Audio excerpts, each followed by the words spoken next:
Ijazah Jokowi, Rismon Sianipar menyayangkan Jokowi dan UGM tidak hadir dalam gelar perkara khusus hari ini.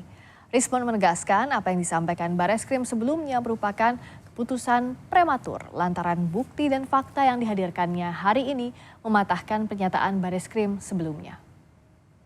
Sangat kecewa dengan ketidakdatangan dari Pak Jokowi yang membawa ijazah katanya asli, katanya lulusan UGM, dan ketidakhadiran pihak UGM juga yang seharusnya bisa menjelaskan atau memiliki kesempatan yang sangat luas untuk meyakinkan publik, tetapi itu semua tidak dimanfaatkan, sayang sekali ya.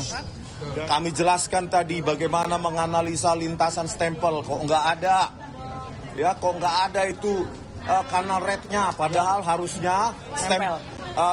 Pas foto dulu baru stempel, tetapi kita analisa nggak ada sebaran kanal rednya, babak belur satu. Yang kedua babak belur juga, ada deep fake forgery, babak belur juga, masalah skripsi juga babak belur. Yang mengatakan, yang disimpulkan secara prematur, lembar pengesahan skripsi Joko Widodo hanya diraba, dirasakan ada cekungan, disimpulkan hanya hand press dan letter press, dan nggak bisa dijawab hari ini. Kapanpun itu, saya kira Karwa Sidik harus fair.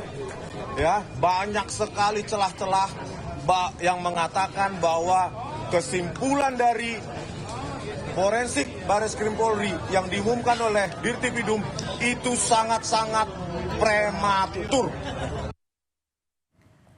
Penuding ijazah palsu Presiden ke-7 Joko Widodo, Roy Suryo memastikan ijazah yang sebelumnya disebut identik oleh Bareskrim Polri ternyata tidak identik.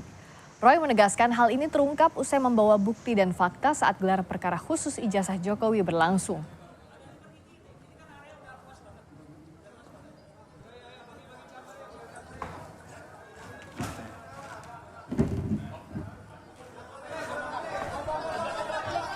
Di sini kelihatan betul, ini ijazah milik Joko Widodo yang di atas, ijazah Hari Mulyono, Fronojiwo, dan Sri Murtiningsih.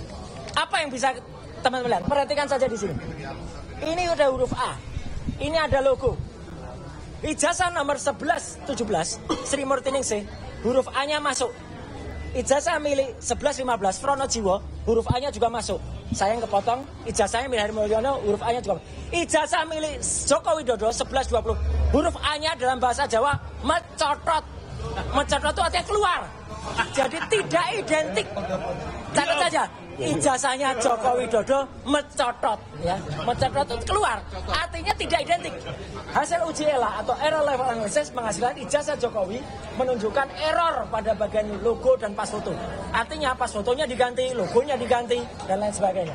Hasil face comparison menghasilkan pas foto di ijazah Jokowi not match, tidak cocok dengan foto yang Jokowi sekarang. Bahkan hasil face comparison menghasilkan pas foto di Jokowi itu cocok dengan foto orang lain. Clear ya? Nah, kemudian ijazah pembanding 11-15 miliknya Fronojiwo, 11-16 miliknya almarhum Hari Mulyono, 11-17 miliknya Sri Murtiningsih itu identik. Tiga itu identik. Tapi yang tiga identik ini tidak identik dengan ijazah 1120 milik Joko Widodo. Jadi ijazah Joko Widodo tidak identik. Clear, dan ijazah pembandingnya jelas. Kemudian palsu. Sementara itu, kuasa hukum Jokowi Yakub Hasibuan bilang apa yang dilakukan dan disampaikan Bareskrim sudah sesuai prosedur dan membuktikan ijazah Presiden ke-7 Republik Indonesia itu asli. Yakub pun menyayangkan apa yang disampaikan Roy Suryo CS hari ini tak ada bukti baru atau novum. Kasus hari ini sudah selesai dan mengkonfirmasi bahwa penyelidikan yang dilakukan oleh Bareskrim Polri itu sudah sesuai dengan SOP yang seharusnya. Jadi case close. Kita tidak melihat lagi ada chance bahwa mereka karena gini, tadi mereka tidak berhasil untuk menunjukkan di mana cacatnya penyelidikan Bareskrim. Mereka juga tidak berhasil untuk memberikan novum bukti baru. Ini ada bukti baru loh bahwa ada dugaan ijazah palsu sehingga mereka harus berhenti. Nah, membuktikan kepalsuannya ada di mana? Padahal kan ini kebalik-balik gitu. Masa mereka yang mendalilkan keaslian, tapi mereka yang itu kepalsuan, itu palsu. Makanya tunjukin dong aslinya. Dan sampai hari ini pun, mungkin tadi rekan-rekan sudah dengar juga dari pihak mereka masih tetap sama juga memintanya, intinya tunjukin dong aslinya. Tadi saya sampaikan juga pada saat gelar khusus, kalau kita tunjukkan pun, walaupun kami tidak ada kewajiban hukum ya, kalau kita tunjukkan pun, bagi apa Anda memiliki otoritas untuk menentukan ini asli atau tidak? UGM yang mengeluarkan sudah mengatakan ini asli. KPU yang memverifikasi sudah mengatakan ini asli. Mereka lapor ke polisi. Polisi juga sudah bilang ini asli, identik, tidak ada dugaan tindak pidana. Sekarang mereka minta lagi gelar, masih belum puas. Walaupun menurut kami, awalnya kami keberatan juga dengan ada gelar ini, karena kami tidak melihat esensi dan urgensinya. Cuman kami tadi, menurut kami ini sudah sangat jelas, sudah clear bahwa penyelidikan terhadap dugaan penggunaan ijazah palsu atau pemalsuan ini oleh Pak Jokowi itu sudah resmi dihentikan. Sehingga sudah jelas bahwa ijazahnya itu asli.